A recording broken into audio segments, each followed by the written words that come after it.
Hello children, I am Itisha ma'am. Welcome back. Today we will start with our English grammar session. The topic that we will start today is of formation of nouns. Let's start the grammar session for class 8. Now children, what is a noun? Noun is a name of a person, place, animal or thing. So when it is a name of a person, say for example, doctor, Ravi, teacher, girl, these are all nouns. When it comes to place, for example, school, Paris, hospital, India, these are all nouns. Animal, cat, dog, say for example, an elephant whose name is Raja. So Raja in this case is also a noun. Thing, books, bag, bat, pencil box, these are all examples of noun. Types of noun. So there are 5 types of nouns. First is common noun. Common noun, it is the name of any place, person, animal or thing. Say for example, dog, boy, country, city, these are all common noun when we are not referring to someone in particular. Proper noun. Proper noun, what is a proper noun? It is the name of a particular person, place, animal or a thing. For example, Snow Queen, it is a name of a particular character, Snow Queen. New Delhi, New Delhi is the name of a particular place. Sher Khan, children, have you all seen Mowgli? So in that, Sher Khan was the name of a lion. So Sher Khan is also a proper noun. We are referring to someone in particular. Concrete noun. Concrete noun is a noun that can be experienced through one of the 5 senses. So children, what are our 5 senses? Sight, smell, hear, taste and touch. So anything that we can see, we can smell, we can hear, we can taste or we can touch. So any noun, if we can do all these things with, then that noun is a concrete noun. For example, a book. Can we see a book? Yes, we can see a book. So book is a concrete noun. Dog. Can we see a dog? Yes, we can see a dog. So dog is also a concrete noun. Food. Can we smell food? Yes, we can smell food. So food is also a concrete noun. Collective noun. What are collective nouns? Collective nouns are the names of for a collection or a number of people or things. When we refer to a collection of a people or thing, then that is a collective noun. Say for example, an army of soldiers. So in an army of soldiers, there is no one soldier. There are many soldiers. It is a group. So when we are talking about a group, it is a collective noun. Band of musicians. Band of musicians is a group of musicians. We are not talking about a single musician. We are talking about a group of musicians. Team of players. So here we are not talking about one player. We are talking about a team of players. So army, band, team, these are all collective nouns. Abstract noun. What is abstract noun? Abstract nouns are nouns that we cannot see, hear, touch, taste or smell. So anything that we cannot see, hear, touch, taste or smell is an abstract noun. It can be ideas, concepts or qualities. Say for example, knowledge. Can we see knowledge? No. Can we touch knowledge? No. So knowledge is an abstract noun. Patience. Can we see patience? No. Can we touch patience? No. So, patience is also an abstract noun. It is a quality. We cannot touch it. Equality. Equality. Can we see equality? Can we touch it? No. So, again, equality is also an abstract noun. Okay, now children, we come to formation of nouns. So abstract nouns can be formed from verbs, adjectives or other nouns. So first we will do verbs. How abstract nouns are formed from verbs.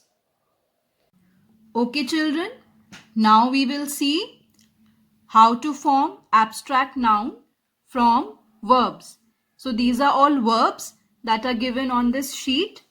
And now we will see how to form abstract nouns from these verbs. First is state. So state is a verb, but if we place ment at the end of the word, then it becomes statement. Statement is an abstract noun. Next is replace. Replace is also a verb.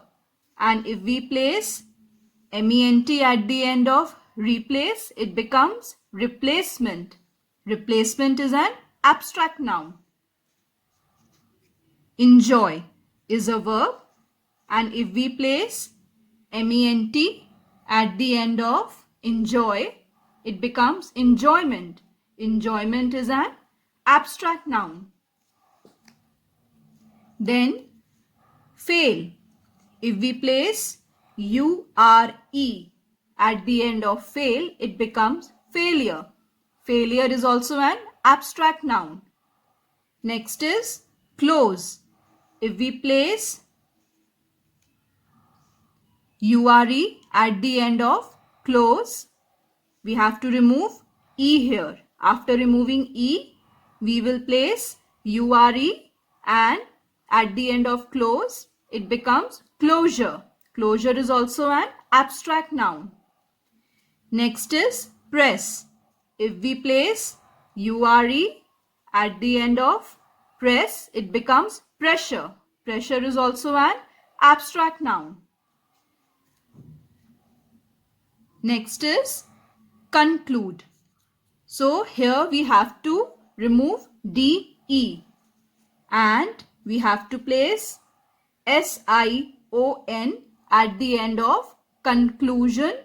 It becomes conclusion. We have to place sion at the end and it becomes conclusion. Conclusion is also an abstract noun. Next is decide. So here also we have to remove de from the end and then place sion. It becomes decision. Decision is also an abstract noun. Then next is confuse. Again we have to remove se from the end and then we have to place sion. It becomes confusion. Confusion is also an abstract noun. Next is recognize. So we have to remove se from the end and then we have to place tion. It becomes recognition. Recognition is also an abstract noun. Next is educate. Educate is also a verb. So we have to remove e from the end and te. Te we have to remove from the end and then we have to place tion at the end. It becomes education. Education. Okay? Education is also an abstract noun.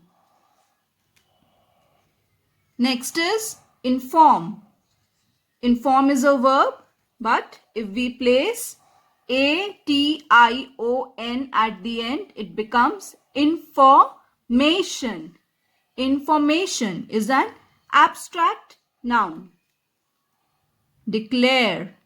Declare is a verb, but if we place ation, it becomes declaration. So here we have to remove E. We have to remove E first and then we have to place ation at the end. It becomes declaration. And declaration is also an abstract noun. Next is immigrate. Immigrate. Immigrate. So again we have to remove te from the end and we have to remove e from the end and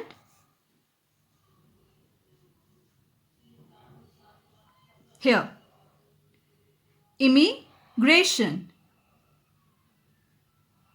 So after placing ation at the end, it became immigration. Immigration is also an abstract noun. Next is propose. So if we remove e and place al, it becomes proposal. Proposal is also an abstract noun. Next is dispose. So again we have to remove e from the end and we have to place al at the end. It becomes disposal. Disposal is also an abstract noun. Next is function. Here we do not have to remove anything. We just have to place al at the end. It becomes functional. Functional is also an abstract noun. Then next is prefer. So if we add ence at the end, it becomes preference. Preference is an abstract noun. Next is depend. So depend is also a verb and if we add ence at the end, it becomes dependence. Dependence is an abstract noun. Next is exist. Exist is a verb, but when we place ence at the end, it becomes existence. And existence is an abstract noun. Next is attend. Attend is a verb, and if we place ance at the end, it becomes attendance. Attendance is an abstract noun. Next is accept. Accept is a verb, but when we place ance at the end, it becomes acceptance. Acceptance is an abstract noun. Next is ensure. Ensure is a verb and when we place, we have to remove e first and then we have to place ance at the end. So it becomes insurance. Insurance is an abstract noun. Next is supervise. So we have to remove e and we have to place or at the end. After removing e, it becomes supervisor. Supervisor is an abstract noun. Next is survive. So again we have to remove e at the end and we have to place or. It becomes survivor. Survivor is also an abstract noun. Then sail. Sail is a verb. When we place or, it becomes sailor. Sailor is a noun. So in this way, children, we have learned how to form abstract nouns from verbs. So, okay children, that's all for the day. We will continue with formation of nouns in the next session. I would be sending you an assignment. Please do complete it. Have a nice day, children. Take care. Stay home. Stay safe.